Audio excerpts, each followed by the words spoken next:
19 consecutive Champions League games undefeated. Real Madrid definitely proven that they are a great defensive team this year and proven they're a hard team to beat and not just a great attacking team. Keylor Navas, of course, has got 6 clean sheet games in the Champions League, another record broken for him. So Real Madrid breaking records all over the place. Now, it wasn't the most, I would say, a mesmerising game in terms of goals scored, but it was a thoroughly entertaining game from both sides. Now, Real Madrid still are at this moment the only undefeated team in all 5 of the major European leagues at the moment. So this shows what Rafa Benitez has done for this team. Now they're without Benzema, without James Rodriguez starting, without Gareth Bale, and they just look to me like a comfortable team. Now do not get me wrong. PSG, with the help of a star striker, which I will consistently say would have won or definitely have drawn this game. Now I will touch on the specific people that are going to be my victims in this clip, the main people who I will consistently not be afraid of telling people what they should know about these players. Cavani, Zlatan Ibrahimovic, like, they are good footballers. Are they world class? Not a chance in hell. Not anymore. No way. Because world class players are on show all around Europe and they score vital goals in big games. So the game started off Real Madrid, very similar to what happened in Paris, except it was the opposite way, with Real Madrid attacking PSG in Paris. This time it was PSG who came to the Bernabeu and were going out from the start to definitely put pressure on Real Madrid, and they looked like the better of the team. And they, what Di Maria has stated after the game is that they were 10 times the better team. Now, I don't completely agree with that. I do think that PSG had better chances. I think that they moved the ball better on the offensive third, but Real Madrid, I think, still looked the more likely team to score at times, because I just don't think that PSG were as confident as Real Madrid were at the back. And I think that Real Madrid had better finishers on the field, despite not having Benzema, as I mentioned, despite not having Gareth Bale, despite not having James Rodriguez. I still think that even players like Jesse and Ronaldo in there, I would put my money on them finishing rather than Cavani, because he can't hit a barn door if he was standing 4 feet away from it. That's the bottom line.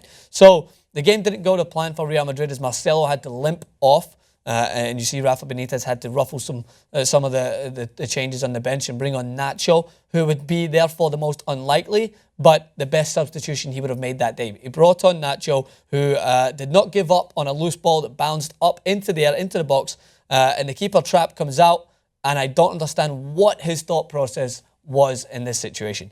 The ball is, if I would say Nacho gets there, there's still 4 PSG defenders who are tracking back into the box. Yes, he could have cut it back. Someone could have put it into the bottom corner and it could have been a goal. But for him committing to that in such a narrow angle, don't get me wrong, fantastic finish from Nacho. Had to guide that, the ball coming down with snow on it to put it into the side netting is a phenomenal piece of football from him. Great technique.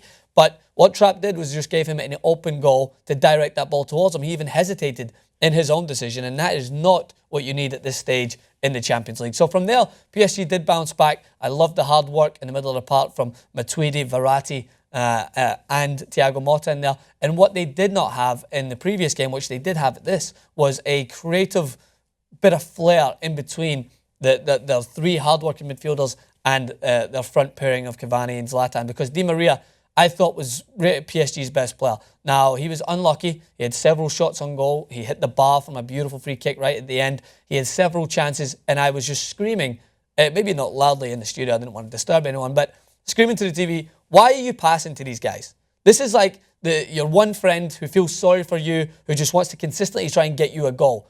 Not when it's vital points in the game where you have to just get a goal from your team. Di Maria, how many times did you drive into that box? Just shoot, mate. Honestly, you gave 2 clear-cut chances to Cavani and he squandered them both. One of the most obvious chances was in the first half, just as I tweeted that Cavani, the reason why I'm so critical of him is because it's not because he's unlucky. It's not because he's not in the right place. He is always in the right place at the right time. Watch how many times that guy has been in goal-scoring positions. Last season, vital games to the Champions League. This season, huge games. But he does not convert in big games. He can score in Ligue 1 all day, every day if he wants. But he's not going to be a world-class striker, as many people, delusional as they will be, say that he is. He is not a world-class striker, and for me, it has never been. He is a good striker who has moments of brilliance, but more often than not, I don't think he would get into my top 20 strikers in the world, to be honest. Or maybe that's a little harsh, but who knows? I just think after today, he could not have proved my point any better. When Di Maria slipped him through one-on-one, he tried to be fancy and dink it over the keeper. It actually worked out okay,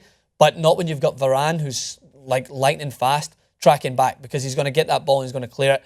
And Cavani, all he had to do was take a touch and be composed and put it into the bottom corner. A chance that I would put my money on Aguero finishing, Suarez finishing, Ronaldo finishing. Just world-class strikers. And I just don't fancy Ibrahimovic and Cavani to put those chances away. I said so last season when they were playing, even when Zlatan was out in those big games. I said that with Cavani up top, I didn't think they had a chance in hell to go that distance, to go into the next level. Because they're already at a very high level, PSG, and they will qualify, I think, from this group. But it's about getting to the level of Real Madrid, of Barcelona, of Bayern Munich, of even Juventus, because they have good goal scorers like they did last year with Tevez and Morata. This year they've got Morata up there as well.